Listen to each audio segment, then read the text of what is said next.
আসসালামু আলাইকুম বন্ধুরা, আশা করি ভালো আছেন। আজকে আমরা জানতে চলেছি পৃথিবীতে সর্বপ্রথম ডিম আগে এসেছে নাকি মুরগি। আমরা হয়তো ছোটবেলায় আমাদের বন্ধুদের মাঝে এসব প্রশ্ন করে এসেছি, কিন্তু এর কোনো সঠিক ফলাফল পাইনি। আজকে আশা করি এই ভিডিওটা দেখলে আপনি সঠিক ফলাফলটি পাবেন। আর আপনার কাছে অনুরোধ রইল ভিডিওটি পরিপূর্ণ দেখার জন্য, এবং কি গুরুত্বভাবে অনুরোধ রইল আমাদের এই চ্যানেলটিতে একটি সাবস্ক্রাইব করার জন্য।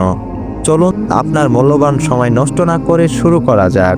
একদিন একজন তরুণ এক বৃদ্ধ আলেমের কাছে এসে বলল, হুজুর, মুরগি আগে এসেছে নাকি ডিম?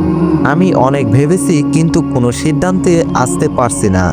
আলেম একটু হাসলেন এবং বললেন, বৎস, তুমি কি জানো পৃথিবীর প্রতিটি সৃষ্টির আল্লাহর ইচ্ছা ও পরিকল্পনা হয়েছে?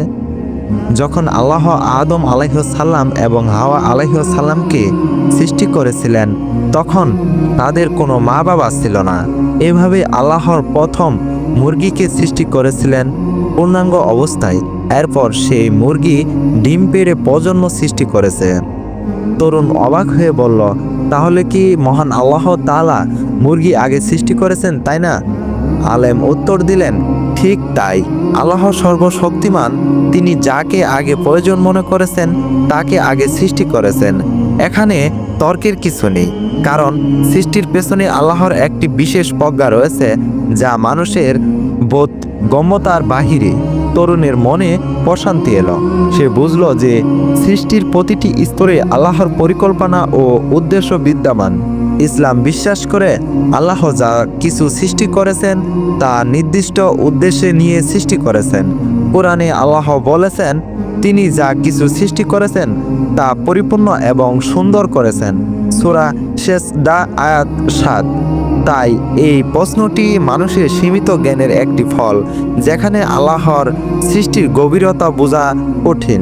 ইসলাম আমাদের শেখায় যে আল্লাহর ইচ্ছা ও প্রজ্ঞার উপর বিশ্বাস রাখাই সবচেয়ে গুরুত্বপূর্ণ। আশা করি বন্ধুরা এই ভিডিও থেকে আপনি বুঝতে পেরেছেন মুরগি আগে এসেছে নাকি ডিম। অবশ্যই মুরগি আগে এসেছে, কেননা মহান আল্লাহ তাআলা সর্বপ্রথম মুরগিকে সৃষ্টি করেছেন। আশা করি এই ভিডিওর মাধ্যমে আপনার সঠিক ফলাফলটি আপনি বুঝতে পেরেছেন। যদি এই ভিডিওটি ভালো লাগে থাকে অবশ্যই এক ভাইকে শেয়ার করবেন, কেননা এই প্রশ্নের উত্তর সে ভাইটিও জানার উচিত।